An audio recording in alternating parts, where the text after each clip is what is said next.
ఏది నీ ఫేవరెట్? అదేం చెప్పు. ఏంది అది? కాకరకాయ. కాకరకాయ తినవు కదా నువ్వు? మరి ఇది మరి కాకరకాయ తినవు, ఇదైతే తింటావేమి? హలో అండి అందరికీ. మొన్నటి నుంచి జ్వరం వచ్చి అస్సలు నోరు అనేది బాగాలేదండి. ఏం తిన్నామన్నా చేదుగా అనిపిస్తుంది. అందుకే మా చెట్లో చిన్ని కాకరకాయలు ఉంటే ఒక 4 అయితే దొరికాయండి. అవి పెద్దగా అయితే వదిలేస్తే పెద్దగా అవ్వకముందే మాగిపోతున్నాయి. అందుకే ఆ కాకరకాయలు అయితే తెంపుకొని ఫస్ట్ ఆయిల్ వేసి ఆయిలే కాకరకాయలు చిన్నగా కట్ చేసి వేసాను. ఇప్పుడైతే ఎల్లిపాయ కారం చేద్దామని చెప్పి ఫస్ట్ ఉప్పు కారం బాగా దంచుకొని ఎల్లిపాయలు అయితే వేసుకొని దంచుకున్నానండి.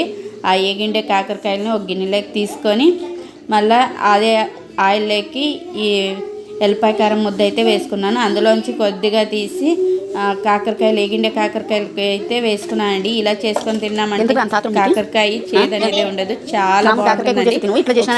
ట్రై చేయండి. జ్వరం వచ్చి చెడిపోయిన నోటికి ఇంతకన్నా రుచి ఇంకేం కనపడదండి. ఏ చికెన్లు మటన్లు కూడా దీని ముందు ఏం చూస్తాంటే నోట్లో నీళ్ళు వరుతుంది. ఎప్పుడు నోట్లో పెట్టుకున్నా